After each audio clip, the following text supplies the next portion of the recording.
Next one is, what schools are recruiting New England players the hardest right now, in your opinion? That's a hard question for me to answer. I don't even know how to say that fairly, honestly. I mean, you could say like the schools up here, or like we've had a lot of UConn and Northeastern are two of the big ones. Even like Rutgers has had a big from our future games team I was for going to say, last year. Rutgers committed like what? Owens recruited like 14 guys like before what, like the end of the first month or something like that, Yeah, which is they got crazy. I three feel of like our you never future see that. guys right off the bat. Two Massachusetts players, one Connecticut guy right off the bat to Rutgers, and then other players that we didn't take down there too. Like you said, up to 14 players. It was wild. Yeah, it's crazy. I wonder what King's numbers are now that he's back at Dayton. He's got to be crushing New England again. I think he's crushing transfers more than anything in New England. Yeah, that makes sense. Sticking to his roots. He's got a couple. I think like mass guys. He's got a couple guys. Loves the mass guys. Loves them. Kinger.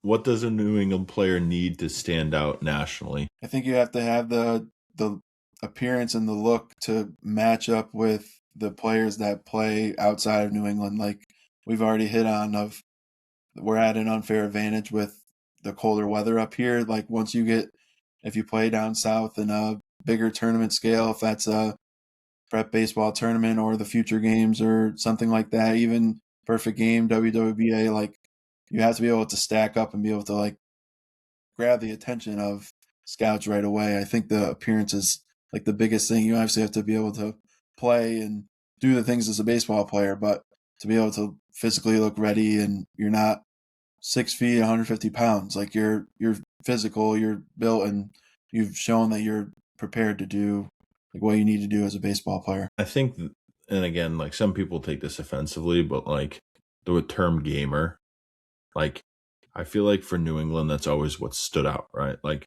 the guy that goes into a game and produces. Again, you might have the best work ethic outside of the game, right? You might have a strength coach, you might have a throwing coach, you might have a hitting coach, you might have a fielding coach, you might have a nutritionist, right? Whatever.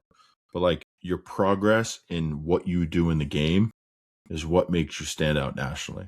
Like you could send the same 6'4", 250 third baseman and first baseman do the same thing.